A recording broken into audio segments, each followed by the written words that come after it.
Hello and welcome to the Rocky Sports Talk Sheet. Although that's the name of my YouTube channel, for the first time on this channel, on my channel, we're going to talk about something completely not sports related. It's more of a documentary. It's kind of weird. I came across a lot of stuff this morning about childhood idol, musician-wise, in Kirk from Nirvana. God, I don't know how many times I listened to, the Teen Spirit and all that stuff.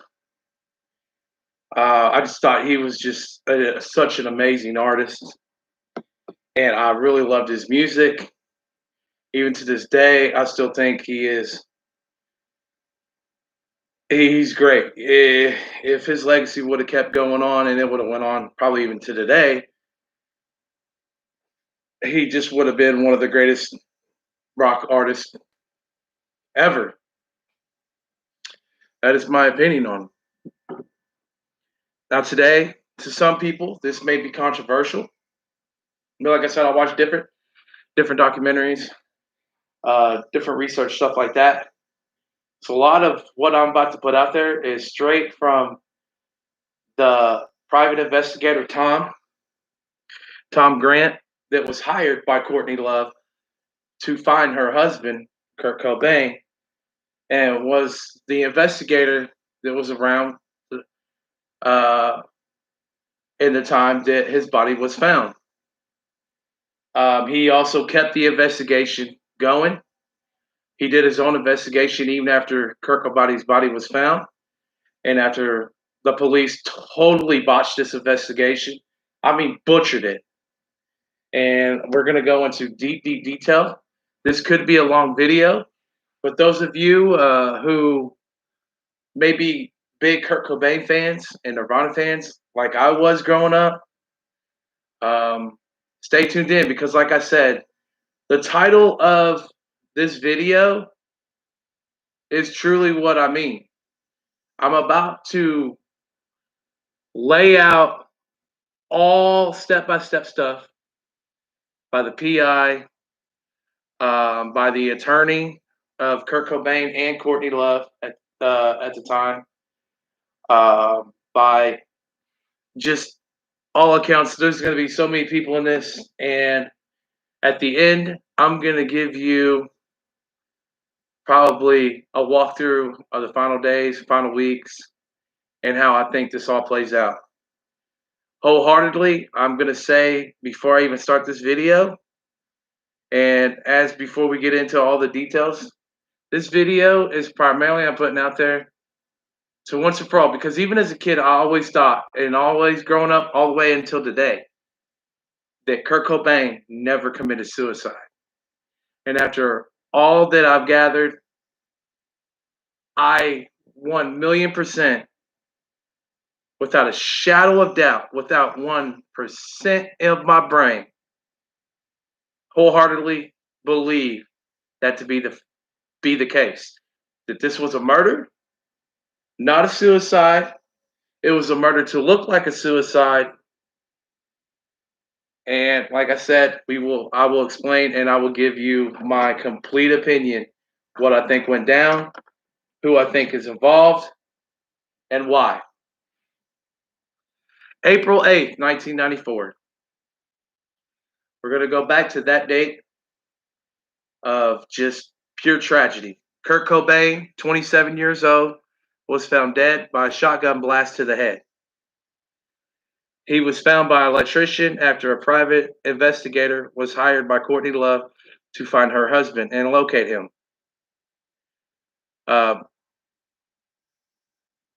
Now Courtney Love does know and realizes that this PI that she hired recorded all the calls, all of his conversations, all the calls during this investigation.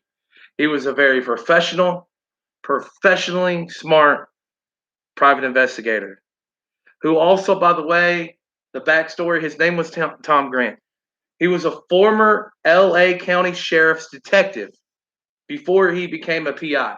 So not only did he get his PI license and is he an investigator, he was a sheriff's detective, LA County Sheriff's Department, left in utmost highest regard by his division, his department, every just the highest esteem. Um, and one of the first things that, and I want to say this, one of the documentaries I saw, it's called Real Stories. It's called The Death of Kurt Cobain. Was all as it seemed? Question mark. It's like it's real stories. It's like an investigative piece, about an hour and a half long. It was amazing. A lot of the information that I used, because I also saw some of them where you had like Kurt Cobain, the montage of a hack. Some of them were jokes, and some of them were YouTubers flat out not even getting in information and just going straight into it. And then one of them is how it was Kurt Cobain's death story.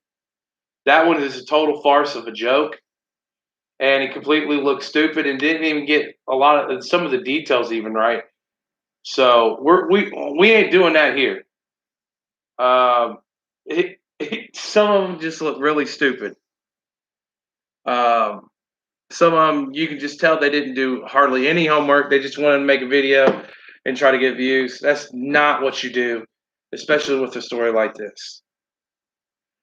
Um, you just try to be professional and you try to be smart and stuff like murder and stuff like that. In some cases, uh, common sense just comes into play mainly. That's one of the main things I would think a detective thinks most whenever you're going through everything and you're gathering all the information. Common sense is your number one thing. And a lot of this, like whenever I was definitely on the real stories one that was about an hour and a half, that one really truly got me thinking because it came from the actual private investigator himself who was on this case, the PI who was on this case, who had boatloads of audio recordings during this case as this event was occurring.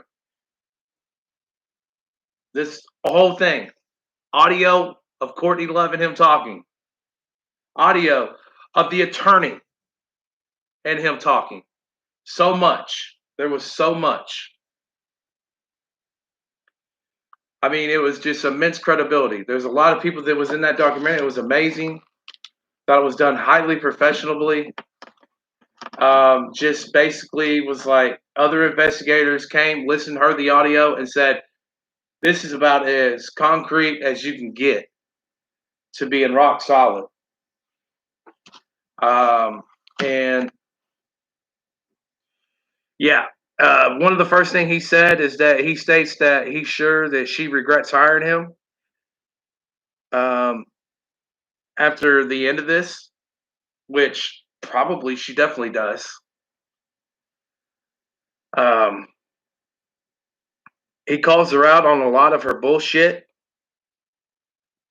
She lies a lot during the time that he's being hired and talked to from the very first meeting all the way to several months, maybe years after he's found dead. Lie after lie after lie after lie.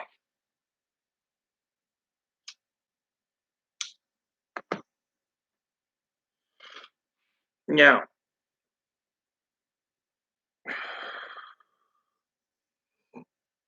He first, now let's go back to the first meeting. He gets a call in his office, said it was on like Easter, um, and got a call from Courtney Love. At first, didn't realize who she was talking about.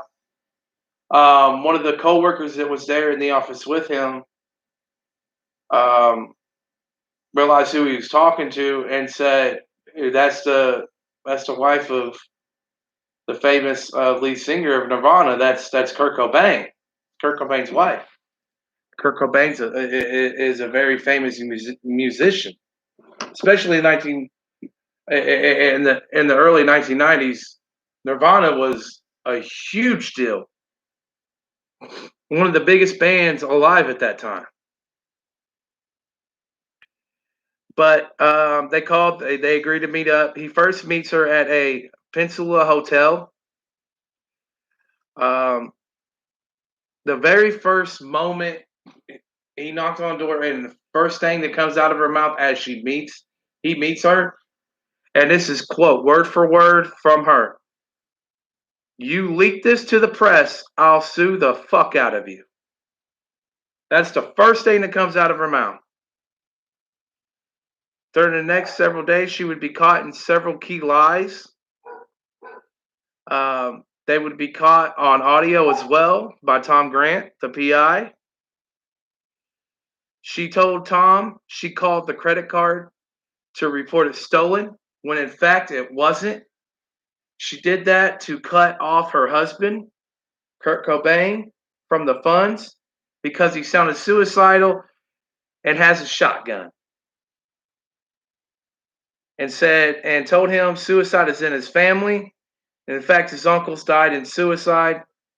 The fact is, um, they were not suicides. That was one of the very first lies that she told him. One uncle, like like in the 40s or like one of them I think was in the 60s. One of them was like early mid late 40s. One of them was at a bar, had a gun in his holster. Whenever he sat down, the gun fell out of the holster, went on the floor, fired off a round, stood up, asked the patriots in the bar if anybody was hit, if they're okay, and then he suddenly fell right there on the floor, dead. Didn't even realize the shot actually went into him, and it killed him. Obviously, that's an accident, not a damn suicide. The other uncle was inebriated or on drugs or drunk and fell down some stairs and broke his neck. Obviously, that's an accident, not a damn suicide, Courtney Love. You stupid idiot. So I come, and it's crazy because one of the things that I've always said, like even growing up, even till now, even before I watched this, I always thought Courtney Love was involved. I always thought Courtney Love was involved in the death of Kurt Cobain, her husband. And this is going to basically seal it for me.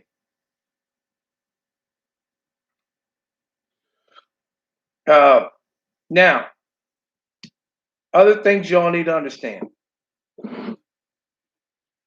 The PI was hired on the 3rd, April 3rd, 1994. That's whenever he started his search and investigation into Kurt Cobain's disappearance.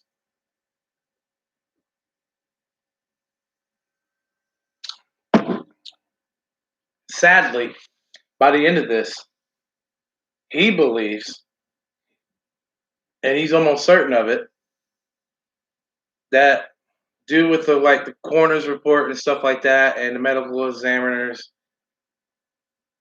that he was in fact dead either that Sunday or the very next day, Monday. But his body wasn't found till 5 or 4 days later on April the 8th, 1994. Now, this PI would be out there to the house several times. Went out there at nighttime. He went there with Kurt Cobain's best friend. Courtney kind of told him, hey, you might want to get a hold of, his best friend there and have him kind of like help you look for Kurt. So he does. He gets involved. He helps. He even goes to the house with him. And this guy is extremely sketchy. Kurt Cobain's best friend. Just extremely sketchy. It's the best way to put this, guys. He was also a heroin addict as well. Um, Kurt Cobain was apparently doing heroin. So was Courtney. A lot of people at that time was doing heroin. Um, but his name was Dylan Carlson. Now,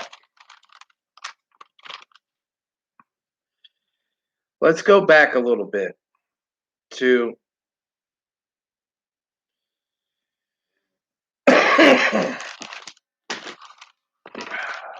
towards the beginning of this.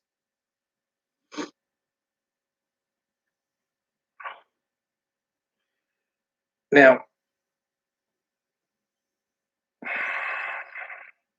several times during Tom's search for Kurt Cobain, uh, Courtney Love kept mentioning how he wants a divorce and talked a lot about money, which for me, especially after his body was found, there's a very, very odd motive right away.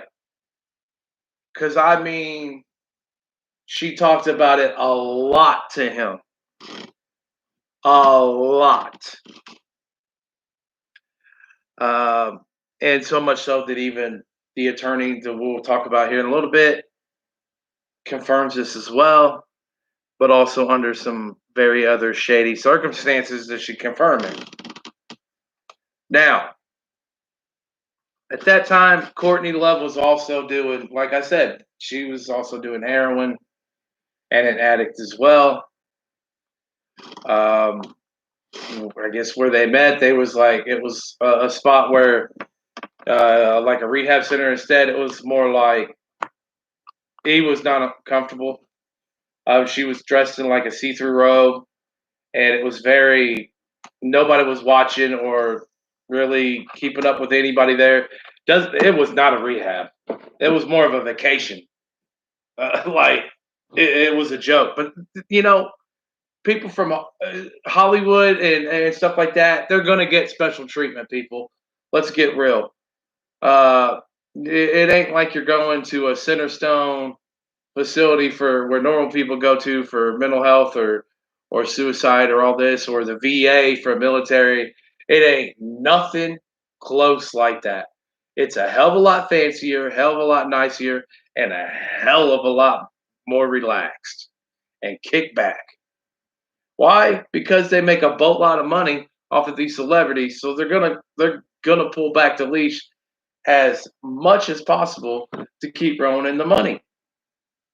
That's all there is to it. It's about a lot of things are about money,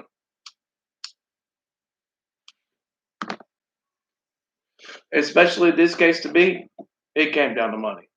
In the end, this is all about money. Now, now, whenever she kept bringing up the money and stuff like that in divorce, he found it is extremely suspicious, especially with the outcome. The PI searches the home, unaware of the greenhouse above the garage. Courtney Love says he wrote her a suicide note in an envelope and left it under her pillow. Guess what? Here comes another lie that he pokes a hole straight fucking through, man. He searches the bed. He flips the mattress, all the stuff. He looks through the whole house. Now, oddly, again, let's get back to Dylan, the best friend of Kurt Cobain, who also supplied him of heroin and his drugs. Uh, Never mentioned one time to this PI about the greenhouse. The PI is totally unaware, doesn't even notice that there's a greenhouse above the car garage. He's just thinking it's the car garage. Um, Totally unaware of this. Later, the attorney, after the death, said that she overheard, and this is on many of the audio recordings between the PI and the attorney, until she realized, and she asked if she was being recorded, and he replied, "I record all my conversations," and then basically hung up, and then within 3 days got a threatening uh, letter about suing and going after him, basically. And she totally did not cooperate from that moment on anymore. But and then try to vehemently deny. But he already had a boatload of audio tapes and recordings, so there ain't much you can deny. Um, and it's also your fault for not asking or not realizing that you're being recorded until way later, especially as an attorney. That's on you. Now, that's just my opinion. But she said that she overheard a conversation and Courtney telling Dylan to let the PI know, to let Tom know to search the greenhouse. Never happened. And Courtney and Dylan denied the conversation, and the attorney said, well, they're lying. And to put in context, this attorney just ain't a special attorney. This attorney is the godmother of Courtney and Kurt's child. Very, very close to the family. One of the closest people to know them both, their daily lives, and all of that. Knows them ins and outs. Very tight with the whole family, Courtney and Kurt. So everything that she said was highly crucial to this case. Highly crucial. Now, she said the envelope, the suicide note that Kurt left for her, was left under her pillow. There was nothing under the pillow. There was no envelope. There was no suicide letter. Nothing. Nothing. Called her out on audio. He even plays the audio. Called her out, said no, it was never there. It was definitely not there when he searched the house. She set up on a wild goose chase pretty much. Courtney Love definitely set him on a wild goose chase. Now, another thing I find interesting is police and about 6 other people during this time that he was missing, all the way up until his body was found by the electrician. About 6 or more people, even in broad daylight, went up to that Seattle lake house and searched and looked for Kurt Cobain, and nobody saw him. Nobody came across him, including police, friends, the PI, nobody.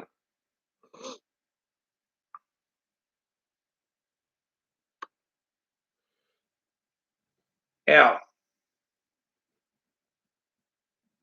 crazily, I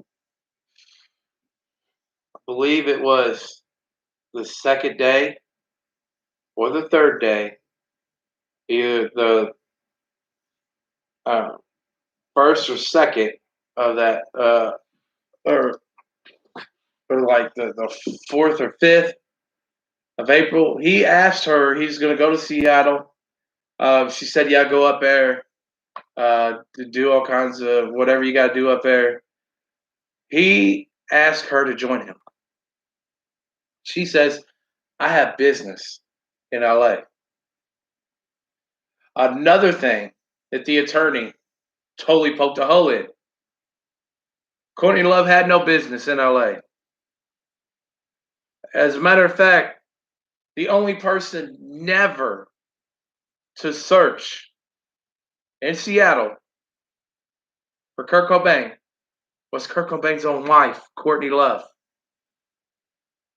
Never. Now,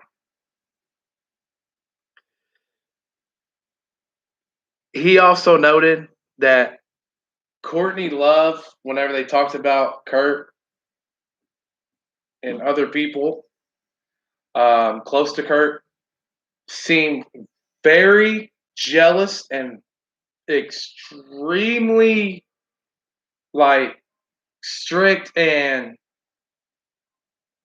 like had to know his whereabouts at all times. Like very manipulative person, very controlling. He also noted in their conversations that she said Kurt left her a note in Rome, wanting a divorce. And if a divorce, she said she needed to prove infidelity. She believed he was having an affair with her bass player, Christian Path, and also with Caitlin, his drug dealer in Seattle. And she also planted story in the press, Courtney Love did, that she had an overdose and was in the hospital when in fact she was not. She wasn't. That's not the only story she put out in the media during this whole ordeal that wasn't like true in a way. Another one was Kurt Cobain's mom filed a Mrs. Person's report, and also in that Mrs. Person's report with the police department stated he had a shotgun, sounded suicidal, and was worried for his well-being and stuff. Well, in fact, that was Courtney Love, but she couldn't put her name. She couldn't file for the Mrs. Person's report. She had to put his name on it, his mother's name. Are y'all following me so far on this? Is this getting sketchier and sketchier by the second or what? This isn't even the tip of the iceberg yet. This isn't. Now,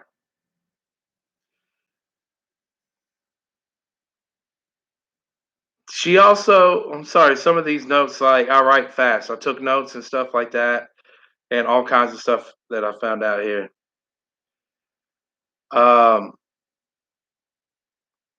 She also complained. Now there was this show. I want to. Hopefully, I'm saying this right. Lollapalooza. I hope I said that right. Lollapalooza, where Nirvana and Kurt Cobain were supposed to play at Lollapalooza. He was going to get paid $9.5 million to pay there to play, and she was pissed that he didn't want to go overseas and play at Lollapalooza. And originally, Courtney Love and her band actually had the spot. Courtney backed out to give it to Kurt, and she was mad that Kurt didn't then turned around and didn't want to do it, and was giving up 9.5 million, almost $10 million. She was vehemently pissed about that. It angered her. She was extremely angry at him. The PI said, extremely angry. Now she also said with the whole overdose situation and the whole fake hospital report that she had a new album coming out in the coming week or weeks, and that even if it came out that it was not true, she could just lie about it and say, "Yeah, I don't know," but that it would help sell her albums. And so she used it also to try to profit and make more with her album sales. So this bitch is crazy. This bitch is just flat out crazy at this point. So now Also, there's a guy named Michael Callie Dewitt, was a live-in nanny for Francis Bean, which is their son, Kurt's and Kurt and Courtney Love's son. Now, she said that there was no reason for surveillance at the house because if Kurt showed up, Callie would call. Um, here's the backstory. This Michael Callie Dewitt guy, yes, he lived in the house. He was the live-in nanny. His girlfriend lived there. His girlfriend was there apparently. Um, as one of the last people to see him, supposedly to see him alive. Period. Was those two. Um, and but Callie was a longtime friend and former boyfriend of Courtney Love. So they've known each other. Him and Courtney have known each other for a very long time, and they used to be lovers. That's cool. That's cool. Have your ex living with you and your husband. That's about as awesome. Yeah, that's fucking awesome. That's gonna work out. Now, 2 days before his body was found dead, the BI tells Courtney he's gonna look in Seattle, and Courtney agreed and said she couldn't go because of business.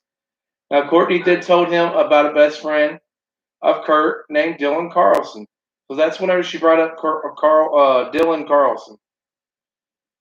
He would question him and say Kurt's okay. He knew the house really good, and a lot of his hangouts and the whole several times the BI brought up suicide. He said adamantly no, and the Rome incident was an accident, not a suicide attempt. And Kurt and Courtney and the doctor who treated him in Rome all said it was an accident, not a suicide. But I also want to say, for the first interview after Kurt Cobain's body was found, this is her first interview, said that the Rome incident was a suicide attempt and he took 60 pills in Rome. That was also followed up, and the doctor who treated him said adamantly that was not the case. He did not take or swallow 60 pills. He did some champagne and took a medicine, and it was just a bad reaction. I don't know how to say the drug he took, Remodal. I don't know how to say it, but not no damn 60 pills.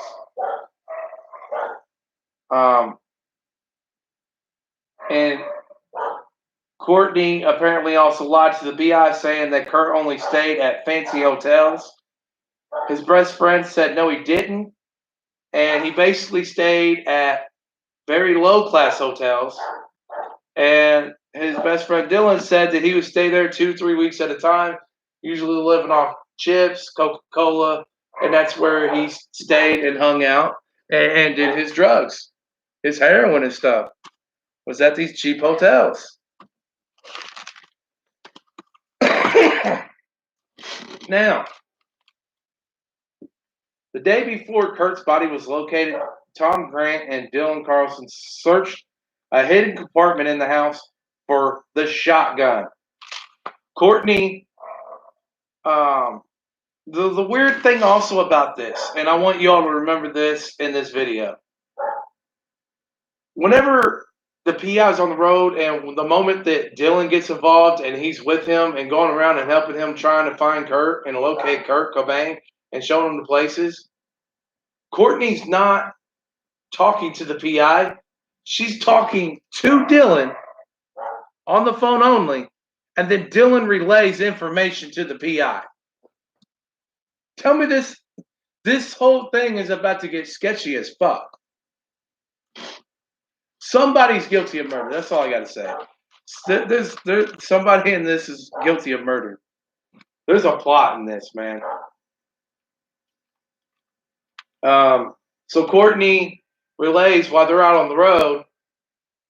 And remember, this is, at this point in time, Kurt Cobain's already dead and in that greenhouse. Just ain't been found yet. So just remember this. She tells Dylan to tell him to go back to the house to search a hidden compartment that's where Kurt Cobain leaves his shotgun.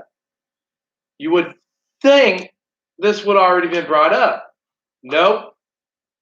She's just now mentioning it now. So he's like, all right, let's go back. They search the compartment. On walking in and heading up the stairs towards the compartment is a note on the stairs. Looks to be a 2-page note. But anyways, there's a note on the stairs. PI picks it up, reads it, and I'm about to read this note. This note is from Michael Callie Dewitt to Kurt, and Tom reads the letter. And this is word for word in this letter found on the staircase of the stairs. Kurt, I can't believe you managed to be in this house without me noticing. You're a fucking asshole for not calling Courtney and at least letting her know that you're okay. She's in a lot of pain, Kurt, and this morning she had another accident and now she's in the hospital again. She's your wife. She loves you and you have a child together. Get it together to at least tell her you're okay or she is going to die.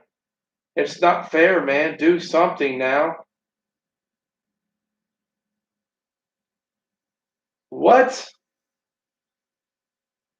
What kind of fucking letter is that? She wasn't gonna fucking die. There was apparently some stupid, this little hoopla. It was the whole fucking fake hospital thing with Courtney. So, in a lot of ways, I really think this was planned out. The letter made no sense. He, after he was, he immediately, the PI called and talked to the attorney, and she found the letter sketchy. Um, she did not know what to make of that letter,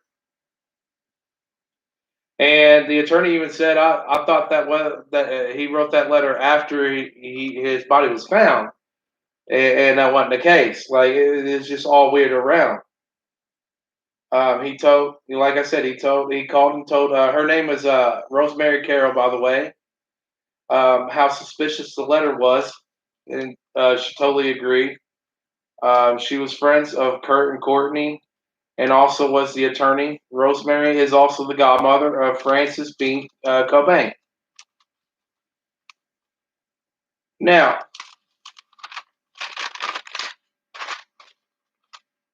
there's some stuff that we did miss.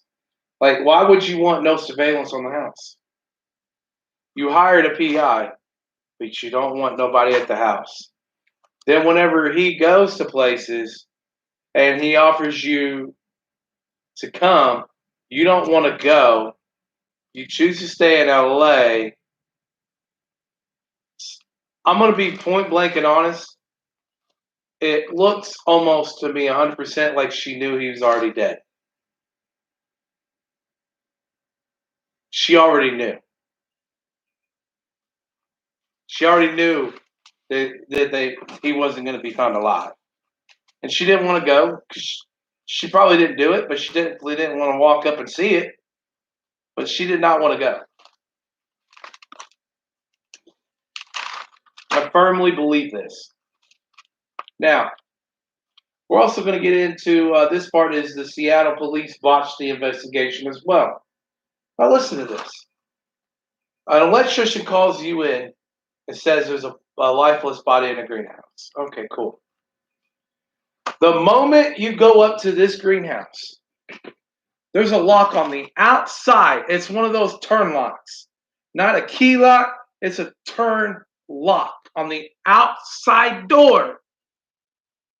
The only way to get in the greenhouse, the outside door is locked, turn and locked. And inside is dead, lifeless Kurt Cobain. One question, like I said, the main thing is common sense when you investigate. Now, why these police officers that come up on the scene, you have to break in, you have to break the glass to unlock the door. You see a lifeless body with a shotgun. And your first thought, suicide. When your next thought should be, once you think that, but how the fuck did he turn that lock on the outside?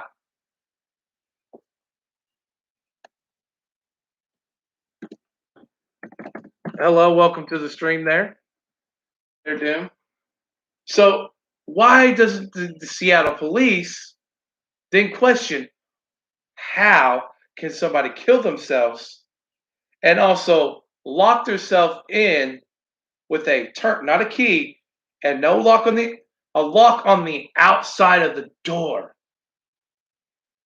That obviously 1,000,000% means somebody went in there, killed him, made it look like a suicide,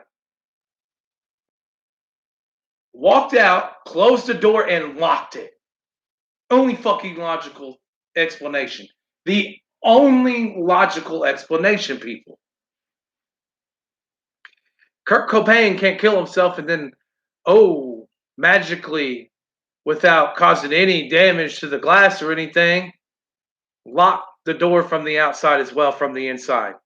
No fucking way, people. This police department, this Seattle Police Department in 1994, I'm gonna flat out say it. You all were a joke. This investigation was joke. And honestly, every single person that was involved in this case should be fired and their badge permanently taken away.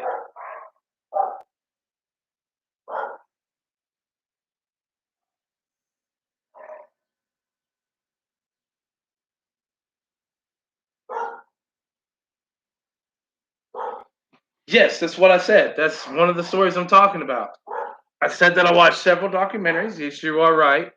And they did have, yes, they had to break in the windows for a reason to get in. That's part of my point here.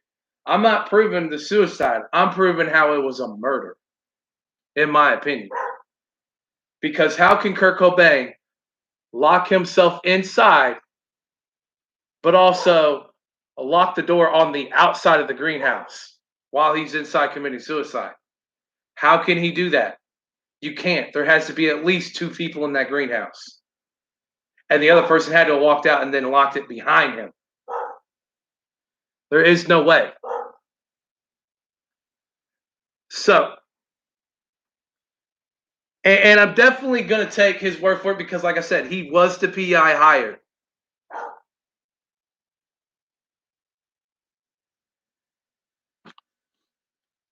And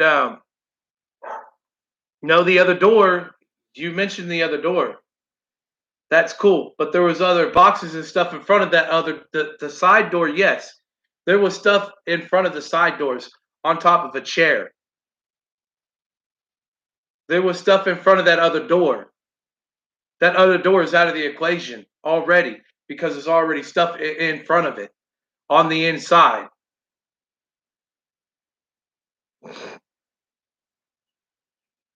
At this point, with all that stuff in front of the other door, the other door is automatically taken out of the equation in this incident. So there's only one door at this point where you can go in and out of without obstruction or anything. Now, here's the big thing. Heroin? Heroin. The amounts that he had in his body was absurd. Absurd. Okay, I'm getting a question asked. Hold on, let me respond because I do like to respond. Okay, let me ask you a question. Imagine that you have a side door. Hopefully, you're watching the video. You have one side door here of the greenhouse, then you have the front door in the front that they came through. And then across from the front, you can see the body. There's chairs and boxes, big boxes and stuff piled on the chair in front of the side door. That door, it there is no way that door is basically out of the equation just because of all that shit there. So the way to go in and out of the greenhouse is obviously nothing. The front, the other door. There's nothing there. Okay, nothing at all. And there's a little, like I said, it's like a padlock on the outside to lock it. His body was found with that padlock locked, but the padlock is on the outside of the greenhouse, not the inside. How could he commit suicide and lock the door from the outside at the same time? How? There's no possible fucking way. You cannot do it. Yes, it was. It's in the police reports. It's in everything. Yes, it was because the police they had to break the glass to unlock the door from the inside. Yes, it was. It was locked from the outside. It's in the reports. So, here's another thing. And here's the big key thing that I want people to understand with this. There is now this term I didn't actually know this term until it was explained in one of these documentaries because I've actually never heard this wording before. I'm gonna explain this wording here. I'm trying to find it because I got a lot of notes here. A cadaver. Hopefully I'm saying it. A cadaveric spasm. I did not even know what that was. Never heard of it. But the definition of the cadaveric spasm is a muscular stiffening that only occurs in death, and basically it's basically whatever position your body's in, it's stuck right there, right then and there, the moment you die. So it was stuck in a cadaveric spasm the moment the shotgun goes off. So basically, the moment of impact, the shot being fired and going, and Kurt Cobain's brain had everything. So the body locks up in that position. Well, in that position, the shotgun was upside down like this. His left hand was on the barrel. Let's say this is a barrel.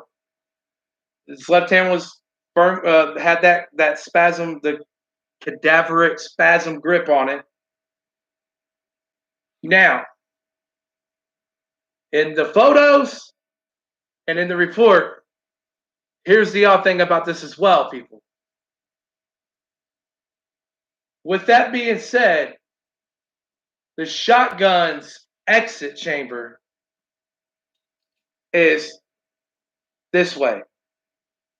So to your right, to his right is the exit chamber. That's where the shell would be going, is the exit chamber. Obviously, after you fire around, it's going out the chamber. Well, that shotgun round was found on his jacket several feet away from his body to the left of his body. Now, please, like I said, please use common sense, people. Please, let's use common sense because that's the number one main thing of figuring a lot of stuff out in the world, period. Not just in police work or anything. It's common sense. There's also nothing there for it to bounce off of, but that's cool. We can try to disprove what I'm about to say, but there's a lot more that I got to go through that's basically going to solidify it. So the shell's on the left side, the exit chamber's on the right side. Okay. Now let's get back to the heroin. And this has been proven. This has been proven by several other people that looked into this and have done studies and have done of researches with heroin overdoses, amounts, and all this other stuff. The amount that he had of heroin in his system would immediately basically kill him and put him unconscious immediately. He would be unconscious right the fuck away. It was 10 times lethal dose. Now, let me say that 10 times the lethal dose. Oh my God, he had tolerance. Okay, 10 times the lethal dose. It shows that there's a whole stat on it. There's a whole freaking stat on it. You can't take 10 times. You just can't. You would instantly, even if you survived, you would instantly pass out. If you're going to even argue that, then please get off of here. Obviously, you don't know the body anatomy. Oh my God. She says you can if you're an addict. Okay, 10 times the amount. Okay, I won't even argue now with you with the whole death part. But passing out, you got to be insane. Got to be insane. Ever heard of tolerance? Wow. Yeah, there's tolerance, and then there's flat out levels way beyond tolerance. That would put a horse down. In other words, in other documentaries, this basically is said, no human has ever survived the amount that he had in the system. No human ever. So we're going to tell professionals that they're fucking stupid who do this for a living. They research it. They know it. They do autopsies on bodies. They know how it did. People. I'm going to take a professional's word over anybody.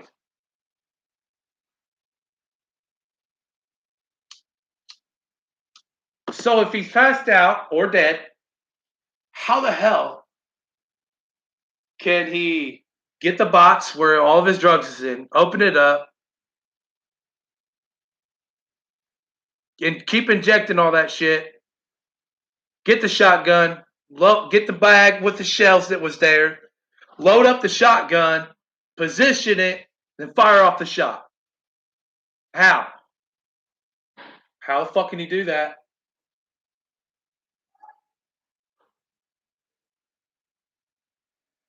Yeah, honestly, yeah.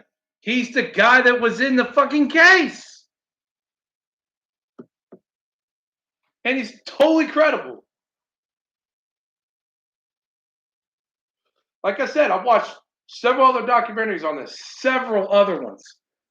And a lot of them were just stupid. They didn't even get a lot of the information right. Saying his uncles committed suicide when no, they didn't. They died in accidents, not suicides. So yeah, I'm gonna take the person involved word over other idiots.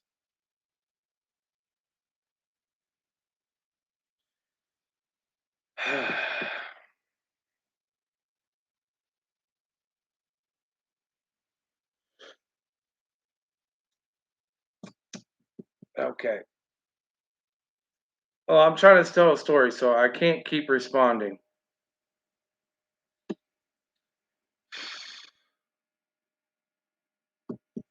Now, you can get off of the whole Tom thing. I mean, there's other parts of this. You're gonna tell every forensics expert that has investigated this that they're fucking don't know how to do their job. Get real. Get real. Now, here's another thing. Y'all keep forgetting that he had all these audio recordings, all of these conversations with Courtney Love, all of these audio recordings.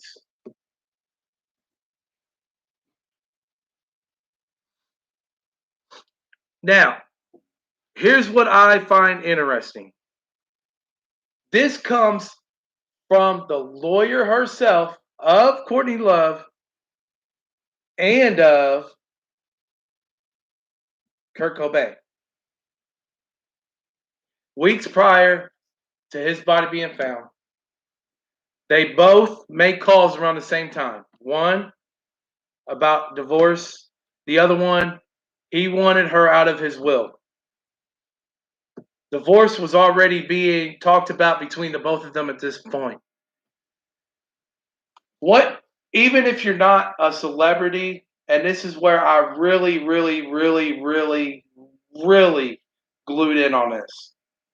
In today's world, a lot of crimes in just by normal families, normal people, not even high class, fancy living people or rich people. One of the main things in a lot of crimes today and motive is money. It's wills, it's money, it's prenups, it's all that. In so many murder cases. So many murder cases. She would have barely inherited anything. Inherited anything. But she inherited a boatload after this shockingly surprised suicide, apparent suicide. While they're going through a very bad divorce, even you see a lot of people want to poke holes in their stories, but also these places that she called and harassed and confirmed, like I don't know, Exodus, where he was doing the rehab, where she said she only called him once, and in fact she called 13 fucking times the day he was there.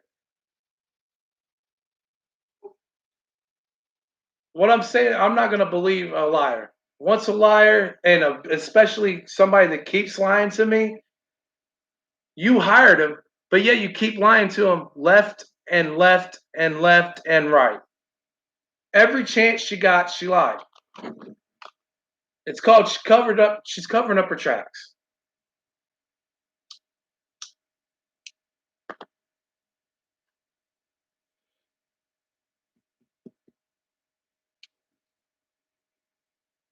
People that he grew up with, people that knew him, all of them said he wasn't about suicide. He wasn't into suicide. That wasn't his thing. That yes, that they did agree there was problems with between him and Courtney Love, and there was definitely stuff that those two definitely needed to work out. There was definitely issues with their marriage. That was very adamant, and yeah. So I'm going to go ahead and give you all my final opinion on what takes place and how this goes down, that crucial day back in 1994. I do believe that, yes, during this whole time of weeks leading up, the whole Rome incident, uh, the whole Exodus, rehab center, all of it, it looks to me, and I'm just saying this ain't proof. This is just my opinion. If y'all want to attack my opinion, go ahead. It's my fucking opinion. You're entitled to your own. You ain't got to attack somebody's opinion. That's all I'm saying. Y'all could be on here and comment. I don't care. That's cool. You're entitled to your opinion. I'm not going to try to change your mind. But also, just because you think your opinion's fact, don't act like somebody else is stupid because they have a different opinion. This is my opinion. If you got a problem with that, then fucking leave.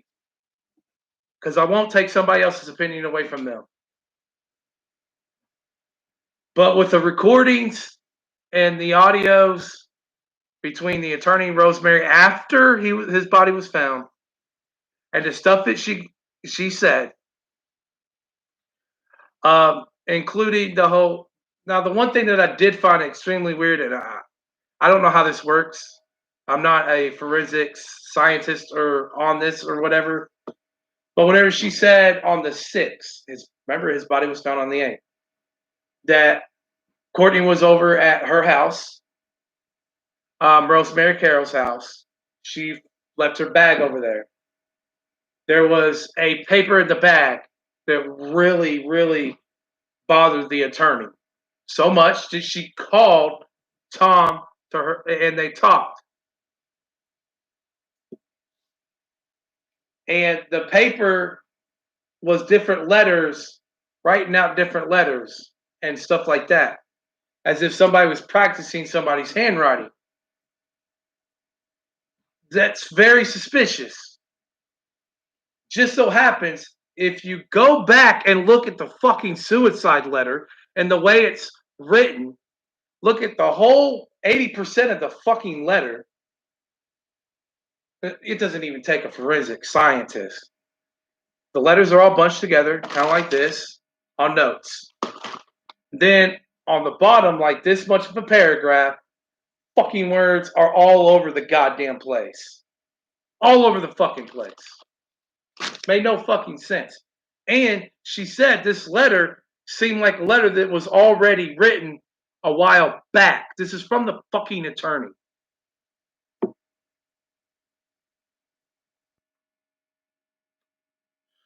I'm sorry. I think I got to get rid of somebody. I'm just kind of tired of their fucking mouth.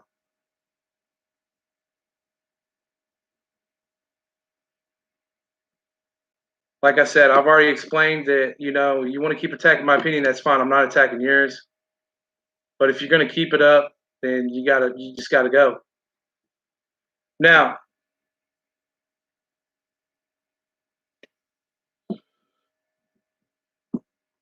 with that piece, I would have preferred the police to investigate this. There was a lot of things wrong. A lot of things that I learned that I didn't even know about this watching his thing. I did not know that the police basically announced the suicide within 24 hours. I did not realize that within 24 hours of the investigation, they were like, boom, suicide, and basically shut the door on even a homicide. I cannot believe that was done. That is insane. That is straight up bad police work. Flat out bad police work. I do not for the life of me understand that. Even in 1994, you still had to collect all the evidence wherever this body's found, and you still have to send it off and wait for the fucking reports to come back. But not Seattle. We're gonna go ahead and put a stamp on it. Oh wow, that's cool shit.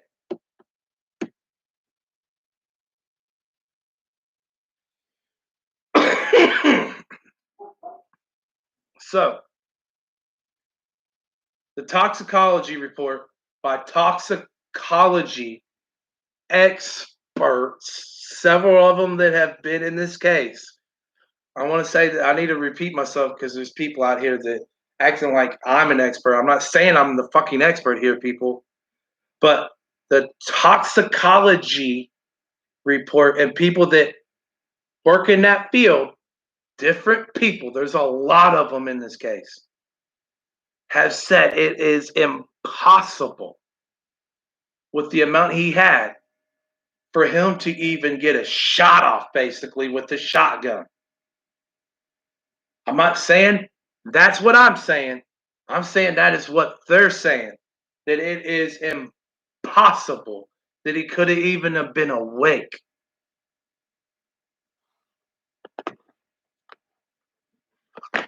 Well, here is my theory. I think that yes, he was doing heroin. I think that okay, if does anybody else find it weird that the ex-boyfriend is living with the husband and Courtney? Does anybody find it weird about this ex-boyfriend? Because I do. I find that ex that lived in that house and really didn't help out with anything after he was found. I find that extremely highly odd. And also the girlfriend of his, or this Jennifer girl, find it extremely odd. A, because has anybody heard a shotgun go off? Especially, let alone be 20 feet away, a shotgun blast go off? I really don't see how you didn't hear a shotgun go off. I don't see it. That's one opinion of mine. I don't see that. Especially a Remington shotgun.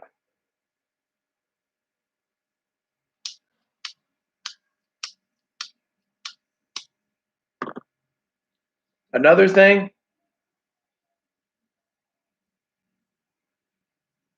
the money thing. It really bothers me in this case. I just got to say it. The whole money thing really bothers me in this case. And the other thing that really bothers me, and like I said, the police also fucked up. It's not just who I think may have done this. It's also the police definitely helped whoever done this. I'm not saying they did it knowingly, but they definitely fucking helped them unknowingly, at least. How, when especially somebody famous, usually they take their time. I did not know he was cremated 6 days after the body was discovered. So there goes the body. You can't ever look at it again. Can't ever study it in the future if something ever did pop up in an investigation. I find that retarded. Now, is anybody going to call me out on that? Does anybody find that stupid? Before they get any reports back, they didn't get any reports back for like 30 days from the fingerprints, from anything. So they let the body get cremated over 3 weeks before they had any results come back from the scene of crime or suicide or whatever. Even if it was suicide, they still didn't wait for nothing to come back. Does anybody else find that an issue? Because I do. That's awful police work. Um, then on top of that, they waited 30 days to even process the shotgun shells for fingerprints. What? What? So so you wait 30 days before even looking at the shotgun shells? That's cool. How cute. Man, these Seattle Police Department's fucking geniuses, man. Um, here we go. You give Courtney Love the shotgun to have melted down. You you give Courtney Love the shotgun, the weapon involved in this incident, to get melted down. We don't find that odd. Nobody does. That's cute. And then, oh, let's not stop there. Allowed the greenhouse scene and the greenhouse period to be torn down and destroyed.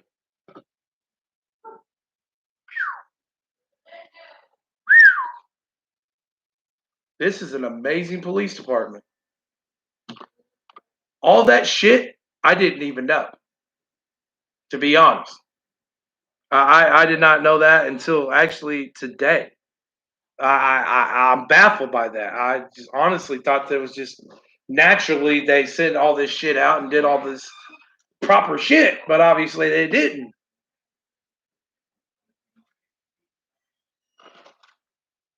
Now, you want to say that people want to point out that it's an obvious suicide, but with just everything that I've said so far, how in the hell is there no doubt in y'all's mind that this isn't a suicide?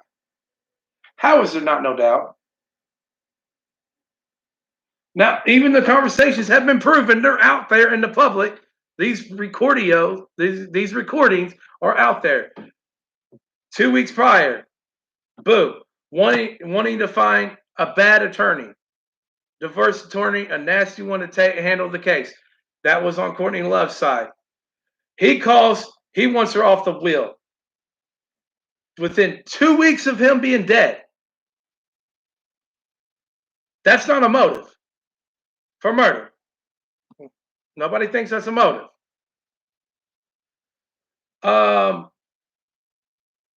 Other times that after it was done, that he tried to go and question the friend again, who was with him, supposedly Kurt Cobain's best friend. And I do believe him on this part. This is from his thing too. I wholeheartedly believe this because it does make complete sense.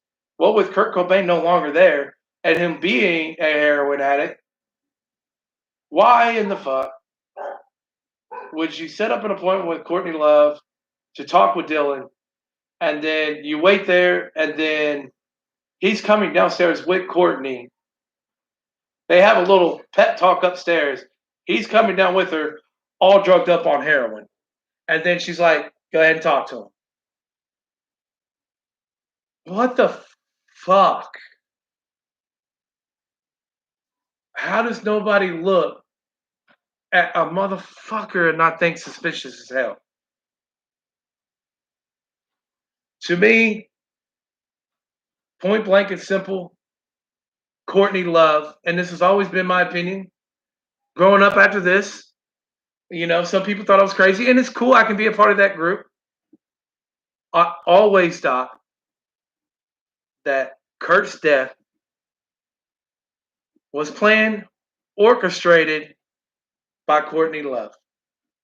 I stand by that more than ever by coming across all these videos that I saw today and all the stuff that I read into. I firmly stand by that. I don't think that she did it herself, but she orchestrated it. Another thing that really caught my eye, and these are facts, people. These are actual facts. There's records of this. A lot of these days where he was missing, or the day of where he supposedly died, certain people, this whole Cali person is definitely a big interest to me. So is Dylan. I don't think Dylan was involved in what I believe is a murder. I definitely think that he didn't want to lose Courtney. I do believe this part of it as well. Once he was gone, Courtney was now his supply. And there is facts that years after this, Courtney Love paid Dylan's rent and supplied him money all the time, lots and lots of loads of money. and supplied his heroin for several years after this, after his body was found and stuff, and after he was being questioned. To me, that was straight up hush money. That was straight up hush money. And definitely a heroin addict ain't gonna turn down a free supplier. There's no fucking way. There's just no way.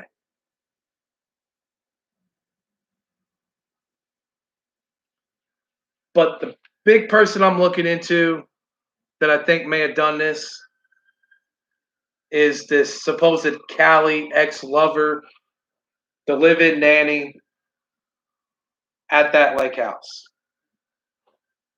I think he's the one that ends up pulling the trigger. And I think he is the one, through Courtney, murdered Kurt Cobain. Because on the day that he was last seen, and he was seen with them, there was a lot of lies about no phone calls between Callie and her. Well, there are phone records that are public, and wrong again. She called him 8 times. 8 times in that day. Or the corner and all the forensic people said that he died. The day that he died, she called him 8 times. I believe in the mornings, it's to make sure and go over the plan again. And I think later on, it was to make sure how to make it look like something else and to get their story straight.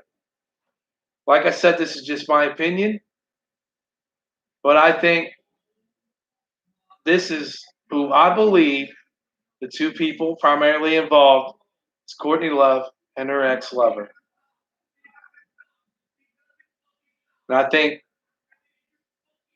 that note that was found was a fake, phony note to try to throw any investigators or anybody, police department, anybody off of his tail. And to act like, oh, I ain't even see him. I didn't even notice him. I never noticed him. Bullshit. Bullshit. Not buying it. I'm not buying it.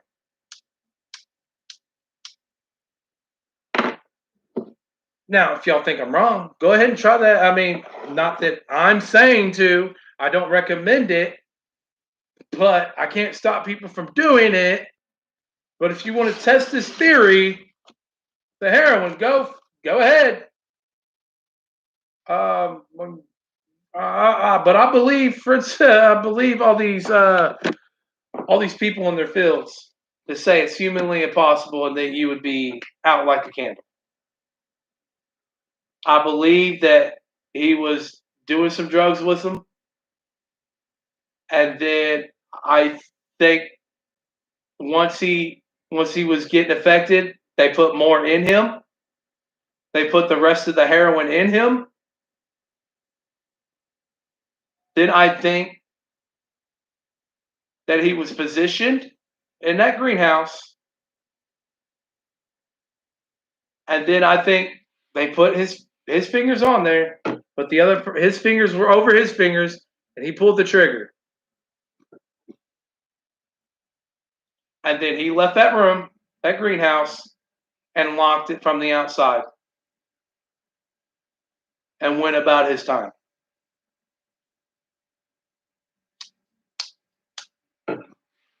That is just my opinion.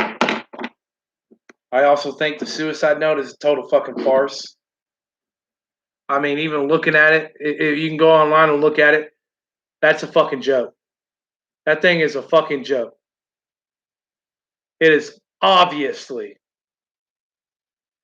without a shadow of a doubt, I don't have to be an expert, but if you look at it, there's no way that was all written by him. There's no fucking way. That was two different people. The big long part was him, and then the very bottom where it got stupid and made no sense was definitely somebody else. That I think was Courtney.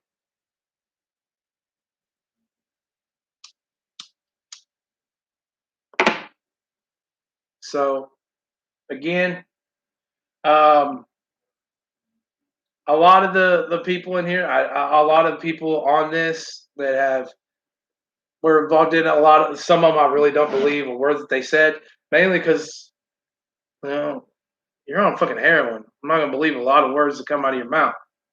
You're a druggie. I'm not gonna believe you. But a lot of people said back then, especially in the early '90s, you wanted to kill somebody, overdose them, and then make it look like whatever. That's sad, but I can honestly see how that's true. I can see how some of the other police officers that looked into this, how they can also think that as well, and how that would be hard to prove, because that probably would be really extremely hard to prove otherwise. But I think it was a sad tragedy at the end of it. Either way, what anybody feels and thinks about this case, the real true victim of this case is his son that did not get to grow up to know him, to know his father, or really remember his father. That's the true tragedy of this situation. You have a young child together, even if you're getting divorced. Like I said, definitely to me, this is money motivated, and probably that whole concert thing really does make sense because not a lot of people would be happy if you just throw away $10 million, especially in 1994. That would piss a lot of people off. So I just think a lot of things played into it. A lot of things happened in a short period of time, of the matter of weeks, and I think ultimately, I think he was going to fall through with it because even the staff at Exodus, basically they weren't really putting Courtney through to Kurt Cobain because it really truly sounded like. And I don't know what the rules and stuff at places like that was in the '90s. I know what it is today, but that's over 20 years ago. So I don't know what it was back in those days. So I can't really fully explain. But he probably had say in who he wanted to talk to or have come through. He probably didn't want to. In some ways, it kind of looked towards the end there that he accidentally did his own demise in a way because their home was burglarized is the reason why he got the shotgun. The shotgun was found out to be in his best friend's name, Dylan's name. But the moment that Courtney knew there was a shotgun, I think that was the end for him. I think she knew that there was a way to get out of this, the way that she wanted to get out of this divorce. Don't think just because you're famous and with money that they don't do dumb shit. Because they will do some dumb shit. I I don't think that he I don't think he thought, oh, I'm gonna get the shotgun in case we get robbed or whatever or home burglary. I don't think he thought, oh, I'm gonna get the shotgun and I'm gonna get murdered by my own shotgun. I don't think that really came through his mind. But coincidentally, that's what ends up happening. But that the child, man, that's so sad. Like it's sad because he was only, like I said, he's only 27. A lot of people, that's the famous age for artists, musicians. I I just don't believe he's a part of that. It's made it look like that, but I don't believe he's a part of that. It's like I said, it's my opinion. But the son, I really hope that even today he's doing okay. If he's still, hopefully he's still alive. He ain't that old. Um, I just, man, it's sad. Now the attorney with everything that once she did, apparently there was actual copies of the whole uh, lawsuit thing. She did threaten once she realized it. Um, there was being recordings. She did stop. So Rosemary did stop, but she already did put on audio way much information, a lot of information. So yeah, that's that's there forever. Can't take away what you said. It's on a recorder. So do what you want. Go look all this stuff up. Go look up the recordings. Go listen to them yourself. It's there. I just how this was never even investigated as a possible murder. I think even if you believe he did commit suicide, I think on the police end of it, you really have to at least be questioning the police on why they didn't at least do a thorough investigation of this. That part in itself is criminal by the Seattle Police Department. Yes, I said those police officers in 1994 and that police station, the police chief, everybody involved in that police department that was involved in this investigation, that was really never an investigation. I mean, the police officer literally said that back then, basically a beat cop, basically whatever street cop rode up on a scene, that they pretty much determined if it's a homicide or not, and they would call, who they needed to call, and homicide wouldn't even be brought out. Say what? What? Since when? Well, have you ever been trained in homicide or suicide? No, sir, I have not. I give speeding tickets. Well, yeah, it's cool. You go ahead and tell them, no need, it's a suicide. Yeah, that makes fucking sense. Like I said, Seattle, you should be embarrassed and ashamed of yourself. If there is even more, which it does sound like there is even more that they're not fully putting out there, it's been long enough.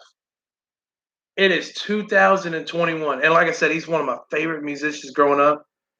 And it has piqued my interest a lot today, looking into all the stuff that I saw today that I didn't realize or know. Put that shit out there already. That is, dude, that's almost 30 years after. Go ahead and release that shit, man. Because the public has that is public knowledge. Everywhere else in the United States, you release that to the public and it becomes public. Your little precinct isn't special. I think you're scared to, as a police department, to release all the stuff that would show just how awful of a job you all did. And that's why you won't do it. And because there might be some of you all that might have to answer some serious questions to some serious high up people. And you're scared to have that situation happen. I don't know who is involved in that police department today in 2021.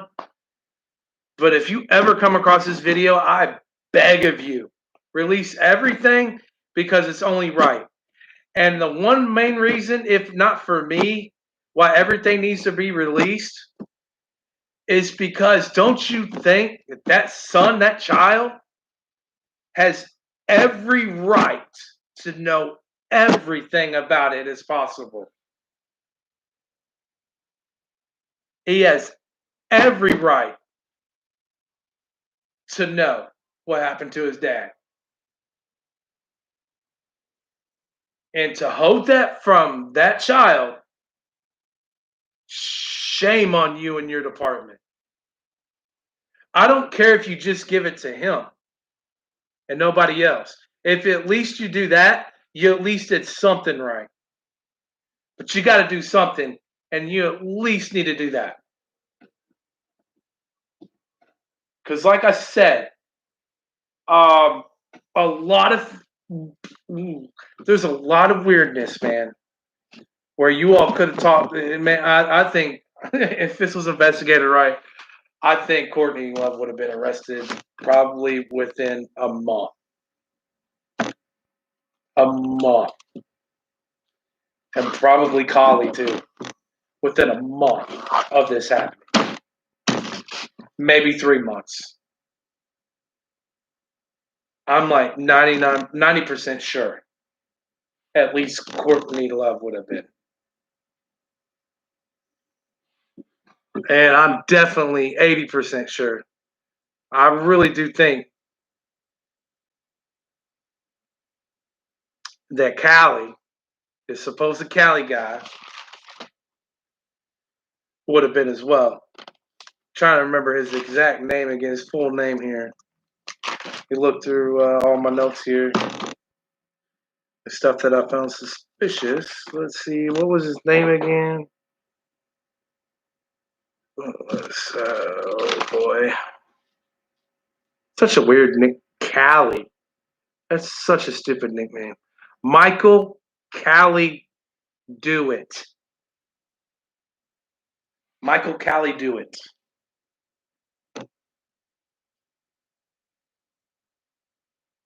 I think this needs to be reopened. I think they could probably even solve this, even though Kurt Cobain's been cremated. I'm pretty sure you all could still solve this, especially with today's technology, with fingerprinting, the shotgun shells. You done fucked up with letting her melt the shotgun away. That's fucking awesome. How or why you do that, I have no fucking clue. Um, but I still think with other things that was in that room, the bag itself that had the shotgun shells, I would definitely the bag that held the shotgun shells and the box of the drugs and the syringes, you have ample opportunity. Well, you can't now, but you could have with the door handle and the lock. I think that you could have investigated this, and I think that you still possibly could have solved this if this was a murder.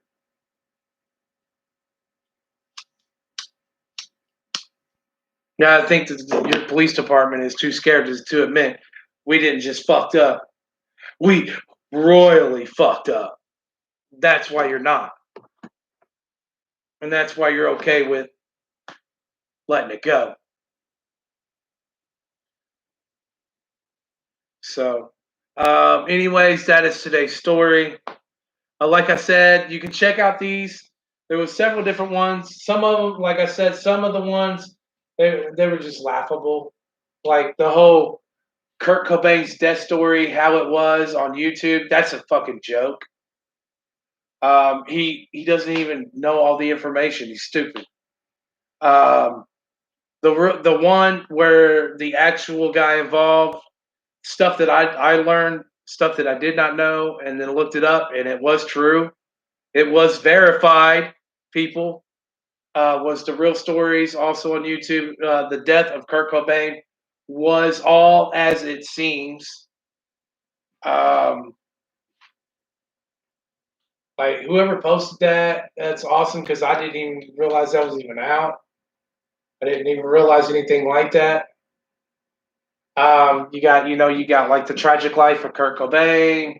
There's other ones on there, but it was kind of cool. And then get on the internet and kind of look some stuff up. It was interesting. So hopefully y'all find this at least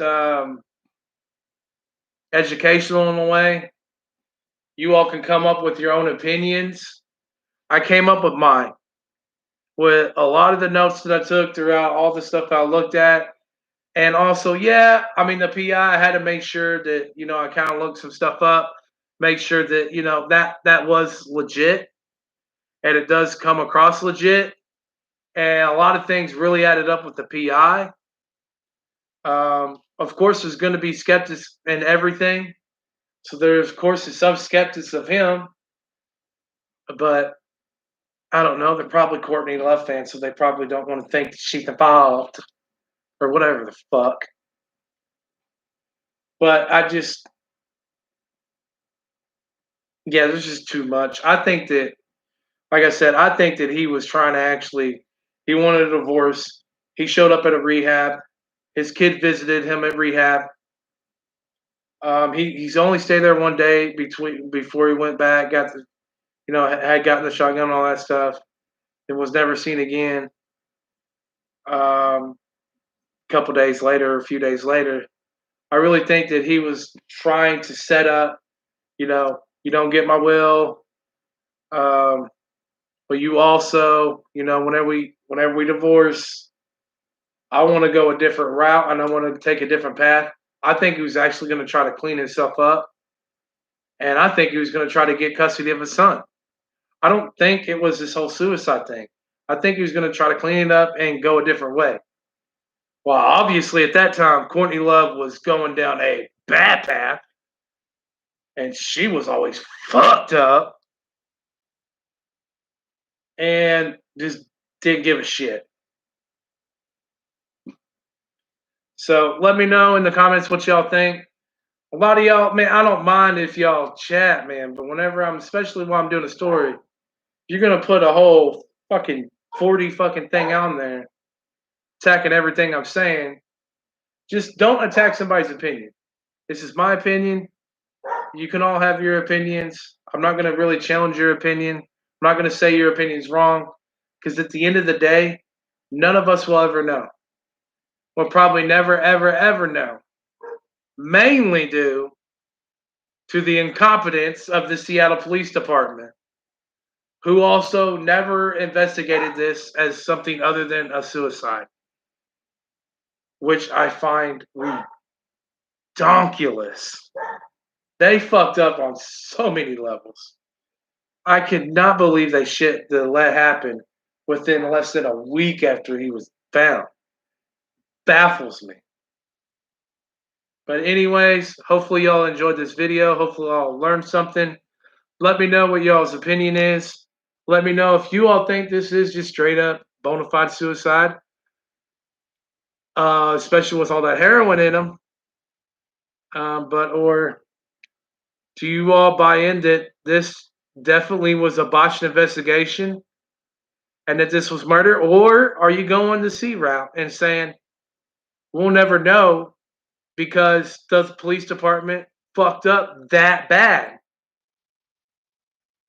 Because that could be all three different options there. It could be a suicide. It could be a homicide. But even on the homicide, the police department still fucked up majorly. Either way on that.